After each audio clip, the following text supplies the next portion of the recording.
시청자 여러분 안녕하십니까. 월간 디펜스 타임즈 발행인 안승범입니다. 그리고 제가 유튜브 쪽을 이제 시작을 한 거는 정식으로 4년 됐고요. 그 전에도 좀 이렇게 간간히 했었는데 본격적으로 이제 이 방송에 참여한 거는 밀리터리 쪽으로 한 4년 됐습니다. 그리고 최근에 여기저기 많이 불러주셔서 다니고 있고, 그래서 평상시에 제가 이제 생각했던 거, 이 밀리터리 분야에서 공부를 하거나 이제 월간지를 내기 위해서 아니면 현장 취재를 다니면서 직접 겪은 것들, 그게 이제 지금 와서는 재산이 돼서 자산과 재산이 돼서 지금 이렇게 해설을 해드리고 있는데, 세계 정세, 군사 관련 세계 정세가 그렇게 지금 벗어나지는 않더라고요. 제가 이제 여러 가지 말씀드리고 있는데, 그리고 이런 유튜브에서 이제 말씀드리고 나면은 이제 얼마 지나지 않아서 외신으로 들어오는 양안 사태라든지 미국이 왜 저러나, 새로운 정권이 군사적으로, 그런 측면에서는 조금 이제 저도 흥미가 더 붙고 약간의 자신감이 좀 붙습니다. 왜냐면 생각했던 게 거의 좀 맞아 들어가기 때문에. 그래서 이제 오늘도 이제 군사 무기 자체보다는 좀 더 넓게 남북한 이제 군사 관계 폭넓게 이제 오늘 좀 말씀을 드리고자 합니다. 그 기점이 이제 우리 30여 년 전, 소위 대한민국이 정치적으로 민주화되고 이제 올림픽을 이제 개최를 했었죠. 1988년도에. 그날 이후로 어떤 변화가 오기 시작합니다. 한반도의 군사 정세가. 그 직전까지는 이제 남북한이 재래식 전력에 집중해서 대결을 이제 하고 경쟁을 했는데, 그 80년대 말, 89년까지만 해도 사실 북한군의 어떤 항공 전력, 그리고 이제 지상군, 전차 전력 중심으로 우리보다 많이 앞섰죠. 그리고 대한민국은 이제 북한이 이제 이렇게 앞서가면서 뒤쫓기 위해서 재래식 전력을 강화하기 위해서 본격적으로 방위 산업을 이제 발전시킨 거는 이제 사실 80년대입니다. 75년도부터 시작을 했는데, 본격적으로 장비가 국내에서 생산해서 면허 생산 중심으로 한 85년도부터. 그래서 그것들이 이제 생산 연한 기간들이 보통 10년 이상 지속되기 때문에, 그리고 어떤 회차, 발주되는 무기들의 순서가 한 4차 발주까지 이어지는 게 이제 일반적이었기 때문에 90년대 이제 말까지 갑니다. 그런 어떤 군사력 경쟁이. 그래서 조금씩 이제 낮이긴 하는데, 북한의 재래식 전력보다 우리가 뭔가 좀 눈에 띄게 좀 발전해서 이렇게 내놓을 수 있는 수준의 시기는 2000년대 초반, 한 2004년, 5년 돼야만. 근데 동시에 그 시점이면은 2004년, 5년이면은 우리 지금 K방산이라고 해서 폴란드에 지금 대량 발주되고 옵션 포함해서 그 무기들, K2 전차라든지 K9 자주포, 그다음에 이제 FA50이 이제 막 등장하기 시작하는 시점이고, 그래서 이제 그런 어떤 순서가 쭉 이어지면서 2010년대 이제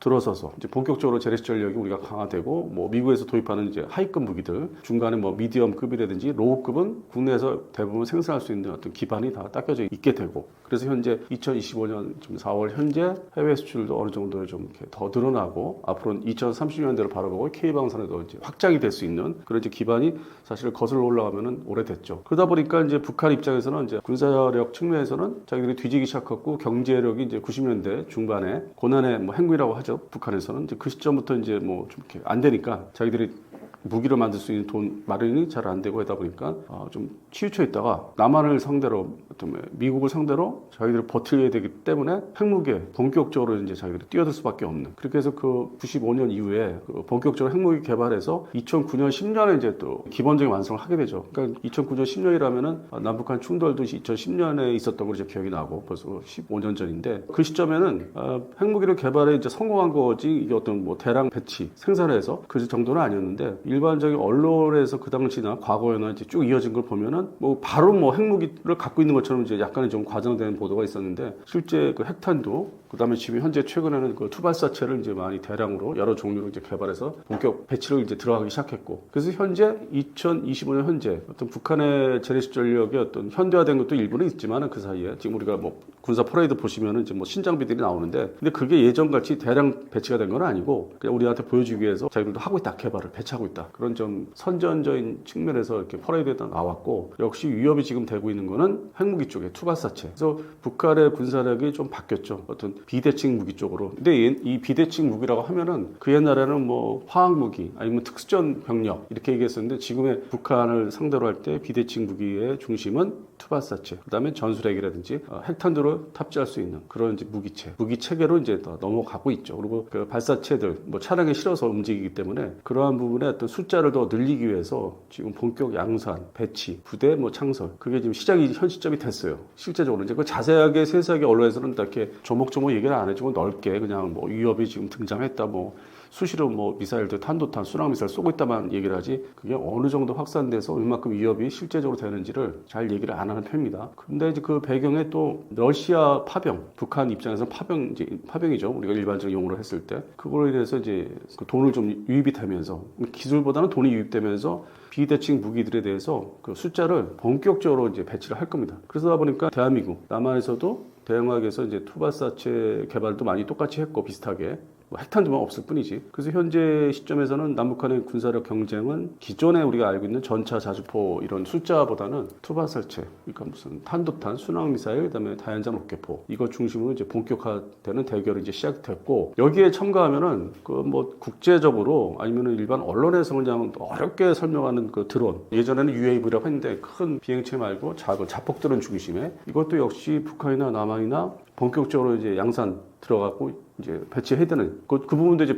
플러스 알파죠. 그게 뭐 중심 전력은 될 수는 없는데 비대칭 무기 중에 또 다른 비대칭 무기로서 지금 확보 경쟁이 시작이 됐고 최근 뭐 요 며칠 사이에 뭐 일반 그 논문 비슷한 거나 아니면 발표되는 거 보면은 우리가 이제 대량 배치를 뭐 하기 위해서 중소업체들이 움직인다 하는데 그 부분은 그냥 말씀드린 김에 좀 더 지켜봐야 되는 그 해외 기술을 또 받아야 되는 측면도 있고 해서 뭐 북한도 마찬가지고 그 기술을 또 유입을 시켜야 되고 북한 같은 경우 뭐 이란 쪽이라든지 우리 남한은 뭐 저쪽에 잘 알려지지 않지만 뭐 TUK 기술도 좀 받아야 되는 것도 있고 폴란드 기술도 있고 이스라엘 기술도 있고 그래서 그 부분도 더 지금 확산이 되고 앞으로 2030년대는 이러한 무기들 중심으로 대결이 될 것이다. 그리고 지금은 이제 또 다른 이제 과도기 남북한 군사 경제 분야의 과도기로 이제 접어들어서 시작이 됐습니다. 그것도 알 수 없는 건데 마치 아는 것처럼 우리가 이게 일단 북한이 도발을 시작하면은 뭐 며칠 못 버틴다 하는데 그들 역시 우리가 반대로 공습해서 들어가는 폭격기나 전투기 그거를 감안해서 또 돈을 투자하거나 이제 개발을 하는 게 방공 무기들 혁신하고 있는 그 소위 그 러시아제 그 S-300 계열을 지금 북한식으로 만들어서 배치를 이제 본격하고 시험 다 끝났고 그것도 뭐 한 몇 년 걸렸죠. 그래서 방어 무기에 공격 무기에 먼저 투바사체를 했다가 이제는 현재 25년도 시점에는 방어 무기, 그리고 이제 S-300 계열의 북한판, 그리고 이제 북한판 조기경보 통제기 이제 막 그 투자를 하고 이제 보여주고 있죠. 아 나도 이거 가지고 있다. 소위 북한에서 말하는 남조선도 그게 있어서 한동안 항공 전력에서 자기들의 위협을 이제 뭐 했다 이런 입장인데 아 우리도 그래서 갖추고 있다. 그리고 배경에는 이게 확인된 건 없지만은 러시아 쪽이나 중국 쪽의 기술이 어떤 비공식적으로 유입이 되는 것도 있고 그거를 이제 참고로 해서 만드는 것도 있는데 이번에 그 조기경보 통제기라고 하는 거를 한 대 나온 걸 보니까 저는 이제 개인적으로 90년대 초반, 뭐 90년도, 91년도 걸프전 시기에 이라크 군이죠. 그 비슷하게 개발을 그렇게 해서 이제 프랑스 기술을 또 접목을 시키고 항공기 플랫폼은 또 지금 같은 러시아제 IL-76 그렇게 이제 개발을 시도했다가 일단은 1차 전쟁에 졌고 그러다가 이제 포기하는 거 그게 연상이 되더라고요. 그래서 시도는 또 비슷하게 하는데 저거를 과연 대수를 최소 이제 작전 편제 대수가 4대가 돼야 되는데 지금은 급하게 이제 한 대를 내놓은 것 같은데 그 다음에 이제 자기들의 예산을 확보도 해야 되고 그 관련된 기자재를 또 어디서 수급 조정을 해서 확보해서 만들어야 되기 때문에 저게 실제 남한 공군, 한미연합 공군을 상대로 뭔가 좀 자기들이 견제를 할 수 있는 전력으로서는 뭐 2030년도 가야 되지 않을까. 향후 5년 만들어서 배치하고 이제 실제 초기 운영을 다 해봐야 되기 때문에 그래서 그런 측면에서는 이제 방어 무기도 현대화하는 거고 그러면서 이제 전쟁이 만약에 도발해서 자기들 핵무기가 이제 있다고 이제 자신이 있으니까 그러면은 마치 러우 전쟁처럼 핵무기를 담보로 지금 러시아가 그렇죠. 핵무기를 담보로 재래식 전쟁을 충분히 자기들이 안전하게 자기들 입장에서 안전하게 일으킬 수 있는데 그래봤자 또 우리 대한민국은 아직 그래도 현재 오늘 기준은 이제 한미연합 태세가 어느 정도 갖추고 있고 트럼프 정권이 들어섰다고 하지만 트럼프 자신도 경험이 이제 쌓였어요. 1기 때 해보니까 막 생각 없이 한 게 문제가 됐던 걸 알기 때문에 지금 이제 2기 정부에서 이제 바이든 중간에 있었죠. 바이든 대통령이. 그러니까 경험이 있다 보니까 아무 생각 없이 그렇게 막 행동하지 않아요. 군사적인 측면이나 뭐 경제적인 거 지금 뭐 관세 얘기하는데 그러니까 뭐 이렇게 조정을 하는 거 봐서는 한미연합 태세는 당분간 뭐 그렇게 큰 문제는 없을 것 같다. 근데 이게 무슨 얘기냐면은 과거에 아들 부시, 아버지 부시 말고 아들 부시 때 2003년도 그때는 뭐 좀 심했어요. 막 그냥 미군도 빼가고 급하다고 그다음에 막 자기들 일방적으로 감축하고 그러면서 뭐 그 빼가면서 뭐 평택 기지를 빨리 완성하라고 제주도 해군 기지도 빨리 기획을 잡아라 했던 오히려 그때가 더 안 좋았죠. 2003년도가 3년도 4년도가. 근데 지금은 이게 보니까 트럼프의 어떤 행동하는 게 좀 먼저 봄보다는 좀 이렇게 기술이 좀 늘었더라고요. 이 한미연합 태세는 이제 잘 유지가 될 거로 보고 있기 때문에 북한군이 도발해서 이 남침, 자기들의 핵무기를 담보로 가지고 있고 거꾸로 쳐들어오지 못할 것이다. 이제 그게 목적이니까. 그래서 이 전쟁의 어떤 양상은 한 번에 뭐 생각하듯이 서울에 바로 그냥 내려올 수 있는 건 아니고 거리상으로는 이제 우리가 반대로 반격을 하면은 한미연합군이 흔하게 전에는 얘기했던 게 몇 년 전에 얘기했던 게 뭐 청천강, 뭐 평양 근처까지 뭐 7기동부단이 올라갈 수 있을 거다. 그렇게 얘기하는데 지금 상황 봐서는 그게 과연 가능할까? 뭐 불과 몇 년 전에 그 어떤 작전 전술이. 그래서 다시 이제 좀 보수적으로 추정을 해보니까 1976년도 8월 18일 도끼 만행 사건 때 그 판문점에서 그 시점 때 이제 다시 그 경우를 보니까 사례를 개성까지는 이제 갈 수 있겠다. 한미연합군이 그 판문점에서 가까운 개성. 그럼 반대로 북한군이 남침했을 때 내려올 수 있는 거리는 일산 정도. 그래서 이게 또 이 무슨 말이냐면은 이제 이게 서로 그 DMZ에서 놓고 상당한 아주 치열한 그게 어느 한쪽에 치우치지 않는. 그래서 줄다리기 비슷하게. 그래서 또 그렇게 되지 않을까. 좀 저도 이제 생각을 좀 바꿔서 이게 정리를 해보니까 그렇게 뭐 과감하게 뭐 치고 올라갈 수 있는 것도 아닌 것 같고. 그래서 그 정도의 이제 상황이 좀 벌어질 것 같은데 또 북한은 개성 지역. 이 대한민국은 이제 뭐 일산, 파주, 문산 지역에 또 민간인들이 살고 있기 때문에 거주지가 많기 때문에 그런 면에서는 이제 이 전쟁이 발발하면 민간인들을 빨리 어떻게 대피시키느냐 더 남쪽으로. 그게 또 이제 민간인 피해를 줄 수 있는 방법이고 우리 군부대들은 또 이제 실전 부대들이 다 거기 주변에 있기 때문에 뭐 한꺼번에 밀릴 것 같지는 않고 그리고 처음부터 뭐 북한이 전술핵 무기 가지고 위협할 것 같지는 않고 자기들이 불리할 때는 이제 들고 나올 수 있는데 그래서 그 정도의 상황이 좀 일어나지 않을까. 별도로 이제 이런 비슷한 사례를 말씀드리면 이제 아직까지는 대만과 중국의 양안 사태. 오늘 뭐 언론 보도에서도 뭐 당장 뭐 6개월 내에 전쟁이 날 수 있다고 이제 얘기를 하는데 그게 말처럼 그렇게 간단한 것 같지는 않고 그러니까 대만과 중국도 역시 그 근거리에 있는 예를 들어서 금문도 같은 경우 그 정도는 이제 중국군이 이제 아주 가깝기 때문에 시범 케이스로 그 정도는 점령할 수 있어요. 그러니까 그 정도 범위 대규모의 어떤 침공과 뺏는다든지 땅 자체를 그 지역을 그렇게까지는 이게 일어날까? 워낙 뭐 대만과 중국이나 남북한 전력이 뭐 한쪽으로 이렇게 완전하게 뭐 이렇게 치우쳐가지고 물론 이제 대만군이 약하다고 하지만은 방어 전력은 뭐 충분하기 때문에 그런 측면에서는 뭐 상당한 뭐 저쪽에 다른 나라에서 했던 전쟁처럼 뭐 아니면 과거의 전쟁처럼 한 번에 뭐 대규모의 지역을 뺏긴다든지 그럴 것 같지는 않아요. 그래서 그게 서로 반격했다 다시 또 반격 내려오고 재공격하고 그런 양상으로 이제 전쟁이 일어난다면 그 정도 범위를 좀 줄여서 최근에 이제 여러 경우를 보니까 줄여서 좀 저는 판단하고 있습니다.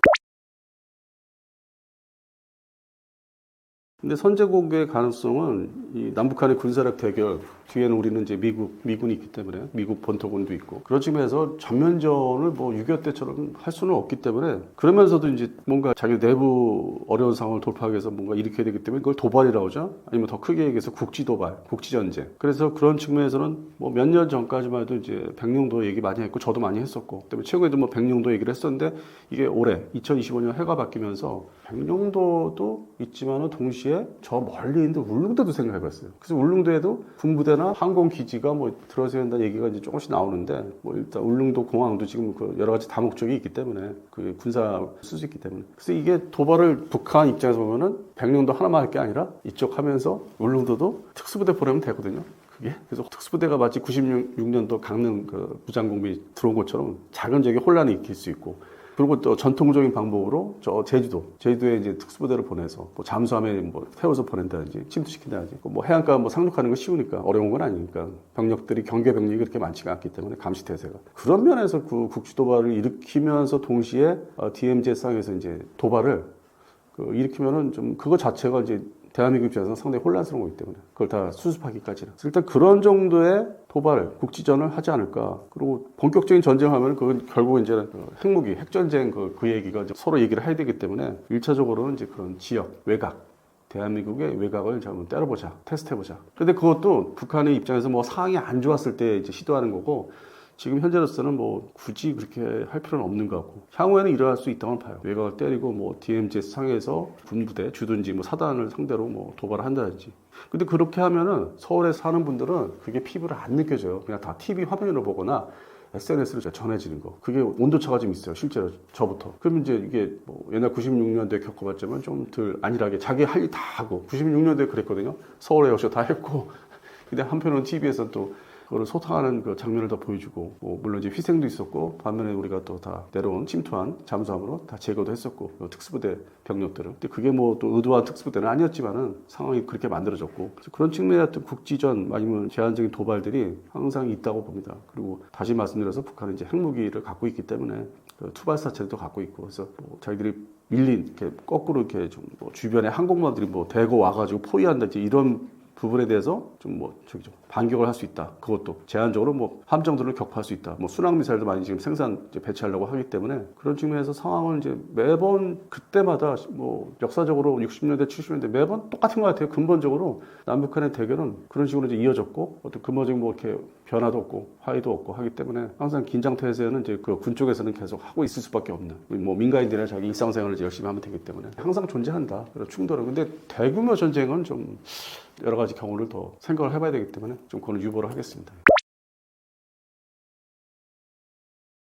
뭐 최근에 뭐 겪어봤잖아요. 그게 뭐 다른 이유라고 하는데, 소위 우리가 뭐 정보 입수를 하기 위해서 뭐 미국의 재미교포를 통해서 그게 원인이라고 하는데, 결국 그 이후에는 이제 복합적으로 다 이어졌지 않습니까? 여러 가지로 우리 내부 정치 문제도 있었고 다 결부돼가지고 이제 생긴 거기 때문에 결국에는 이 핵무기를 또 다시 뭐 10년 전, 20년 전 얘기했던 것처럼 또 다시 우리가 가능성 좀 당장은 없다고 봐요. 그리고 전통적으로 지금 뭐 트럼프가 하는 거 봐도 트럼프에 대해서 너무 이렇게 과격하니까 역설적으로 뭐 해줄 것이다. 너무 앞서가는 좀 뭐 언론용의 보도였죠. 선정적인 언론용의 보도였고. 실제적으로 현실적으로 양국 간에 협의하거나 우리가 얻어낼 수 있는 거는 전술핵 무기, 그러니까 공중 투발. 지금 이제 스텔스 전투기죠. F-35 중심으로. 그 스텔스 전투기 중심으로 공중 투발할 수 있는 전술핵의 어떤 고정 배치는 아니고 그건 또 문제가 있으니까 그 옛날에 뭐 91년 9월 달까지 고정 배치돼 있었던 걸 다 철수했지만은 또 그 시절이 아니고 환경이 또 바뀌었기 때문에 얼마든지 또 역공격으로 이제 파괴될 수 있거나 아니면 뺏길 수도 있기 때문에 한반도에서 가까운 뭐 미국 땅, 예를 들어서 뭐 괌, 앤더슨 기지.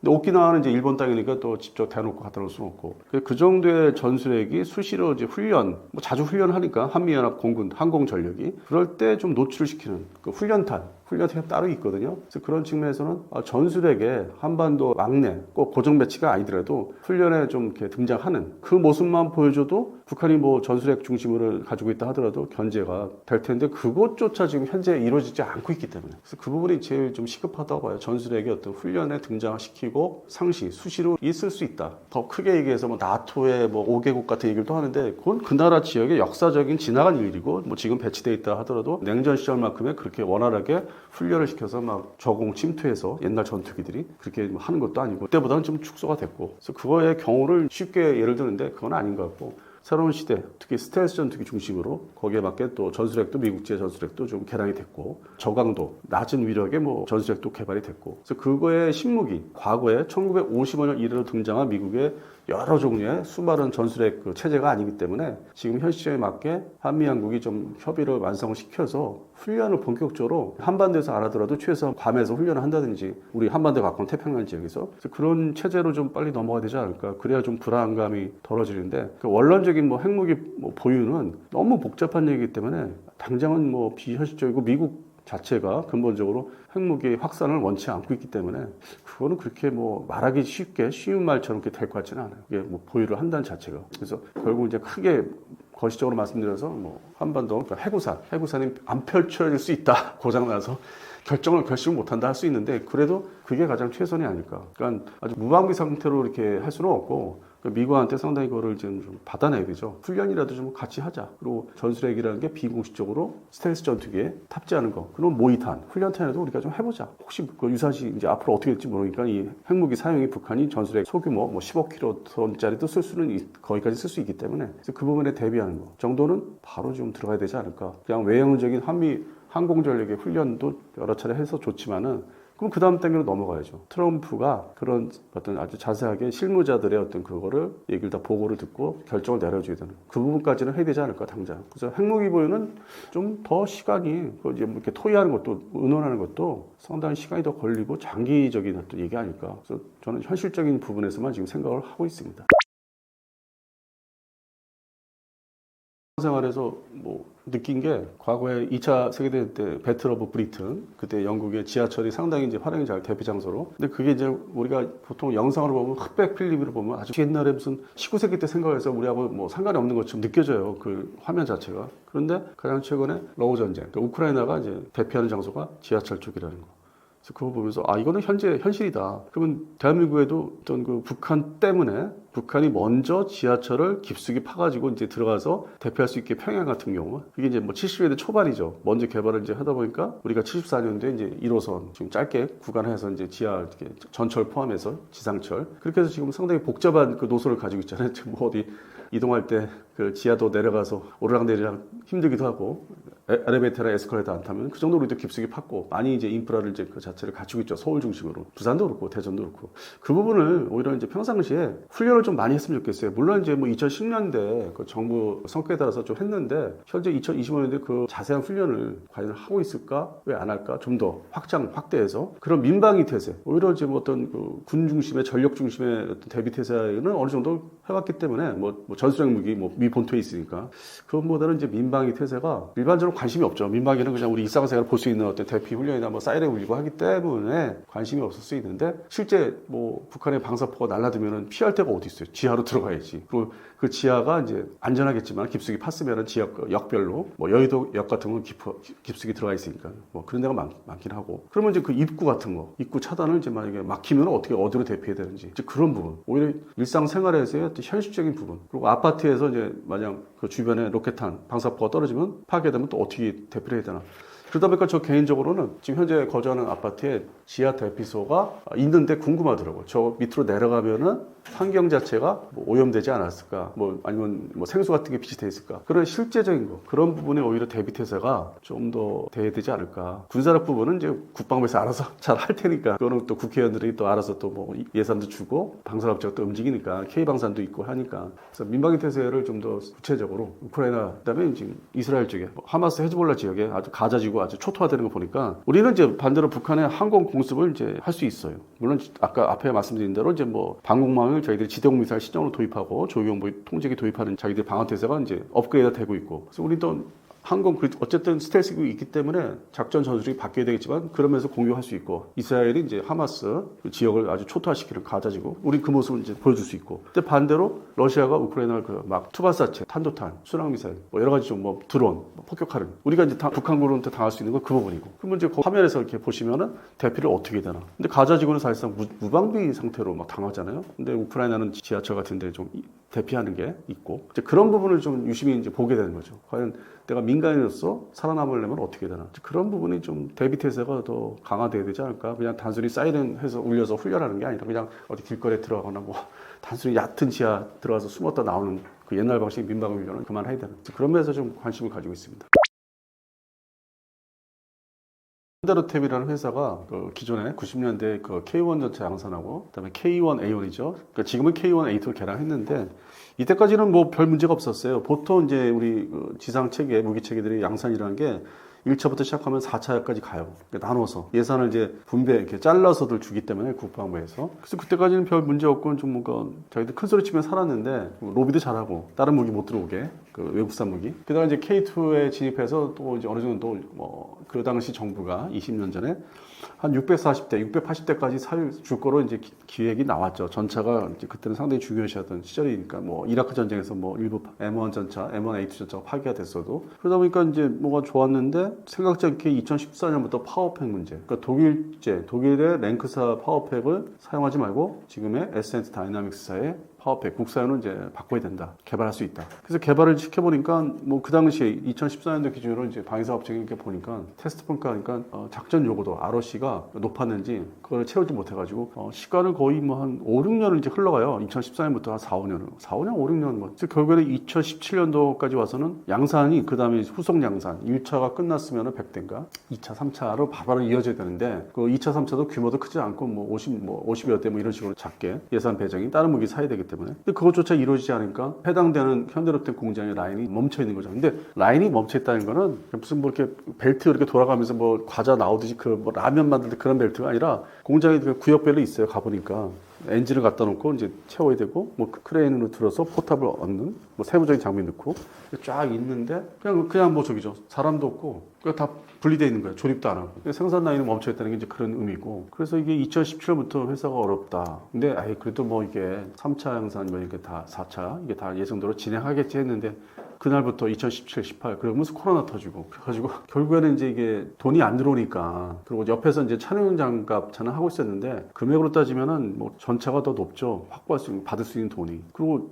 또 다른 그 현대로템의 어떤 생산 품목은 그 철도 분야죠. 뭐 전철, 뭐 이런 우리가 타고 다니는 거, 열차라든지 그걸 만들어서 해외 수출도 하고 국내에 납품도 이제 하는데 그것도 경쟁이 또 심하기는 했고 종합적으로 이 현대로템이라는 회사가 망할 뻔했어요. 2021년도 회사를 이걸 정리해서 하나 에어로스페이스에 팔아야 되는 거 아니냐. 그렇게 해서 이걸 좀 뭐 손실을 보존을 해야 된다. 그 그룹 차원에서는. 그러던 이제 시절이 있었는데 다행히도 2022년도였지. 러우 전쟁 터지면서 거기서 검토만 하던 폴란드가 이제 이거 한국산 전차가 좋다고 하는데 이걸 뭐 도입을 해야 되나 말아야 되나 검토하다가 이제 급하게 조달을 해야 되다 보니까 조건이 바뀌는 거죠. 빨리 줄 수 있느냐. 하다못해 너희 그 군에 납품 예정해서 이렇게 세우는 것도 줄 수 있느냐. 뭐 이제 이렇게 얘기되다 보니까 그것이 이제 맞아 떨어져서 그럼 대량 발주를 하겠다. 근데 이 대량 발주라는 게 옵션이다. 살 수도 있고 안 살 수도 있나. 근데 우리가 필요한 거는 1000대가 필요하다. 근데 최초의 전차는 뭐 180대, 2차 뭐 180대 이제 이런 식으로 나눈 거죠. 그리고 그 안에서도 또 쪼개서 급하게 뭐 26대 빨리 받을 수 있냐. 너희들이 그 군에 넘길 납품할 걸 빼줘라. 뭐 2차, 3차 양산품.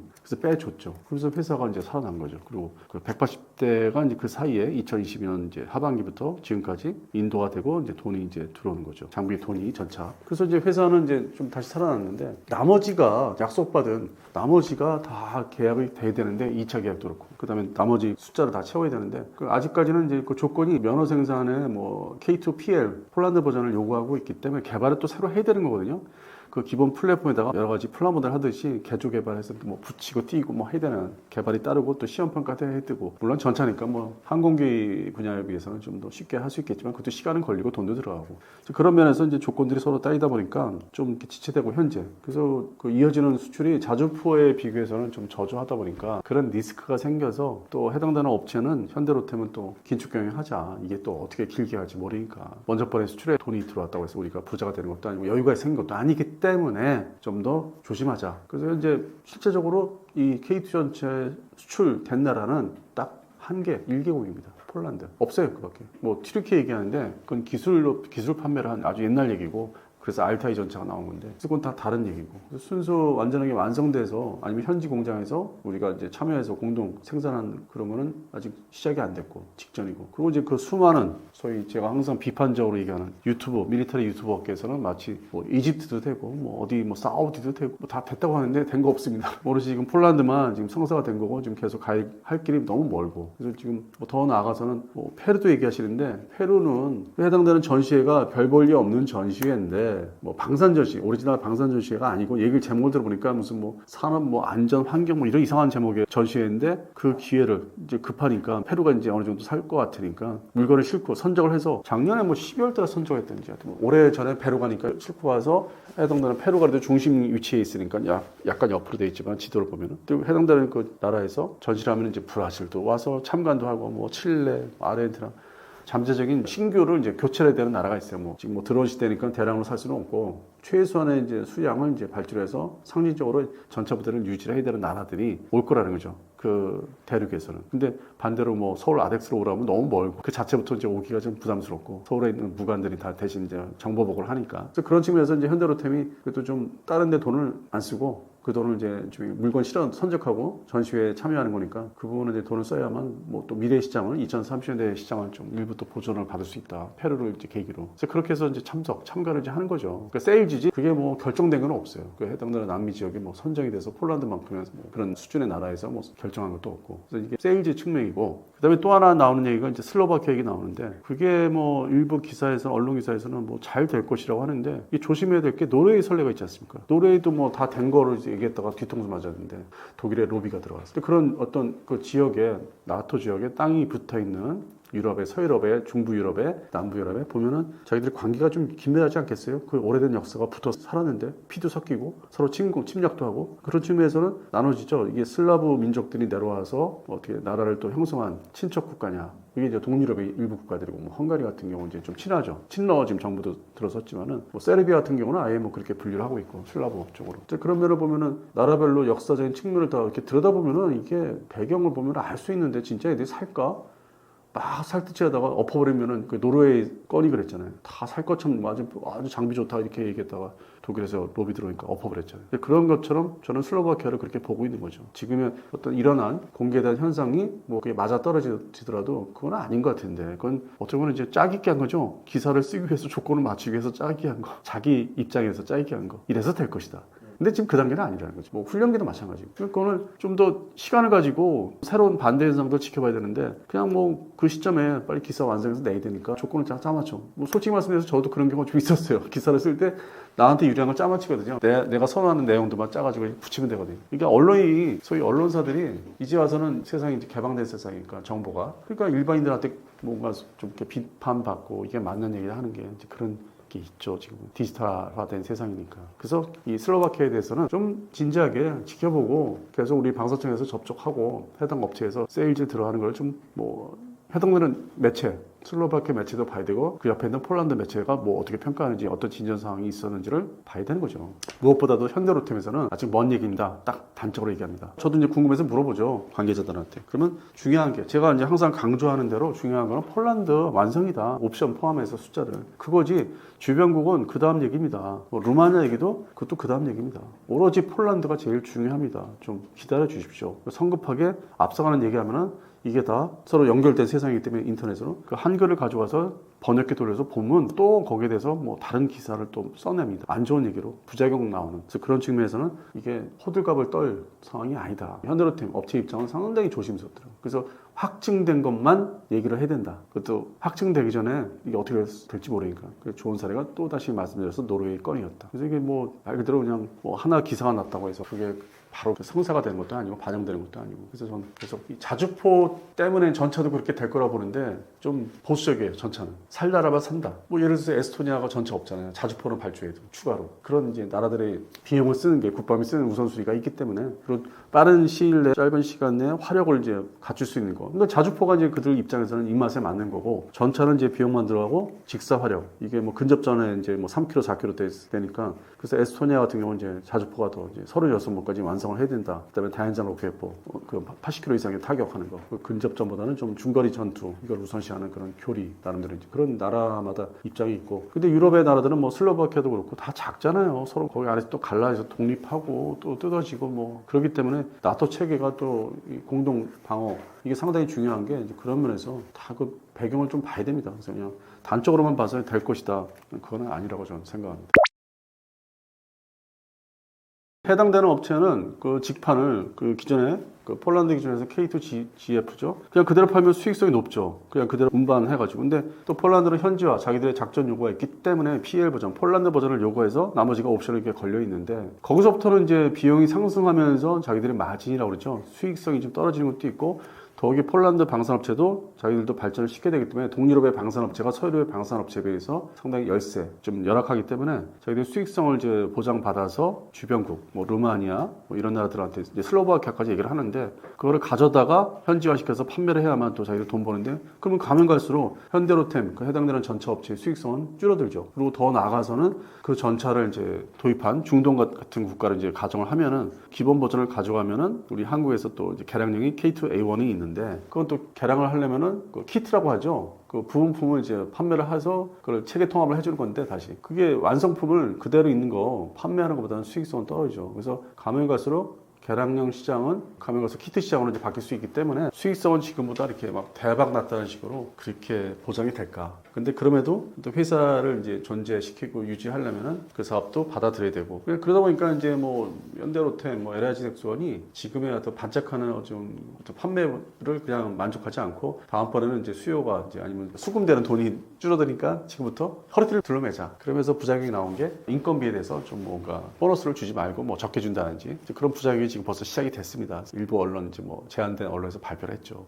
부정적인 면도 지금 생기고 있다는 거. 이게 다 이어지는 거예요. 그냥 처음에 대박 났다고 해서 계속 그만큼 수익성이 똑같이 보장된다? 그건 아닐 것 같고. 근데 그거에 그런 회사 운영하는 데 있어서 머리를 잘 쓰고 끝내 유지를 잘 해오는 나라가 이제 미국의 방산업체 서로 통폐합하면서, 그다음에 유럽의 서유럽 방산업체가 서로 이제 통폐합하면서 회사 이름 바꾸고, 그러면서 계속 자기들이 생존성을 갖고 지금까지 오고 있기 때문에 경쟁 상대, 특히 서유럽 방산업체 상대로 우리가 이게 경쟁할 때 좀 배울면 벤치마킹 할 것도 있는데 그거는 좀 사실 이렇게 제가 볼 때는 외면하고 그냥 뭐 사람 인건비 단순한 거 뭐 그런 거 줄이는 거 그렇게 해서 이 사장이 대표가 자기 자리를 보존해서 살아남겠다 안일하게 참 그 부분은 아는 사람들도 알죠. 근데 또 그 사장하고 또 예를 들어서 친분이 있는 그 학계라든지 뭐 언론계에서는 또 슬쩍 덮어주는 경우도 있고 그러면 이제 그 부작용은 순수하게 이제 거기 종사하는 종사자들이 그런 인건비에서 피해를 보는 거죠. 그게 뭐 허리띠 같이 매야 된다 뭐 이러면서 노골적으로 이게 나오기 때문에 지금 그래서 좀 그 보도를 접하면서 좀 의아했어요. 야 이렇게까지 해야 되나? 새로운 물건도 개발도 해야 되는 것도 투자도 해야 되고 여러 가지 뭐 더 신경을 써야 되는데 단순하게 뭐 그분이 뭐 누구라고 말씀을 실명을 말씀드리기 그런데 역시나 그렇구나. 그래서 오신 분들이 그렇지 뭐 이제 그런 생각도 했어요. 뭐 개인적인 감정이 있는 거 아니에요? 그런 건 없고.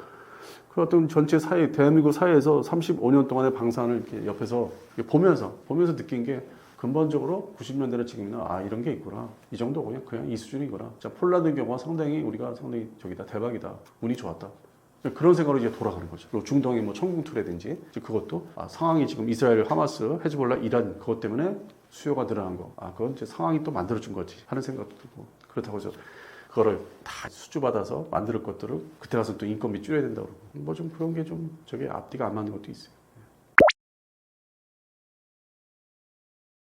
특별히 딱 정리해서 뭐 하고자 하는 얘기는 K방산이 계속 잘 되길 바란다. 대한민국 국민 한 사람으로서 진짜 우리가 50년 동안 싸우는 것도 있고 고생을 했기 때문에 K방산이 진짜 돈을 잘 벌어서 미국이나 서유럽처럼 그 사회의 어떤 역할, 경제 역할에서 큰 부분을 차지하는 것까지 기대를 하고 있고 기다리고 있죠. 항상 뭐 얘기하는 게 반도체 얘기하잖아요. 근데 반도체가 지금 복잡하게 돌아가잖아요. 그 수출 시장도 아주 복잡하고 투자 문제도 그렇고 뭐 미국도 그렇고 중국도 그렇고 일본도 있고 뭐 대만도 있고. 그래서 그 부분은 이제 그쪽 분야 분들이 또 알아서 잘 하실 텐데 저는 이제 방산 분야에 종사하는 사람이니까 방산 분야가 더 수출이 그러니까 전방위적으로 다 됐으면 함정 분야도 잠수함도 그렇게 좀 더 물건 종류가 다양하게 좀 나가야 되는데 뭐 이것도 시간을 또 기다려야 돼요. 다 숙성되는 시간이 또 음식처럼 기간이 또 이게 있기 때문에 또 한편으로 또 조바심이 있잖아요. 뭐 대한민국 경제가 또 예전 같지 않다. 뭐 그런 반도체 중심의 수출이 좀 줄어든다 하다 보니까 경기가 안 좋다 하다 보니까 거꾸로 이제 뒤집어 얘기해서 방산이 좀 더 수출을 나가야 되는데 이걸 상당히 고민을 하면서 각 지역 나라별로 기획을 마련해서 진짜 열심히 해야 되는데 지금은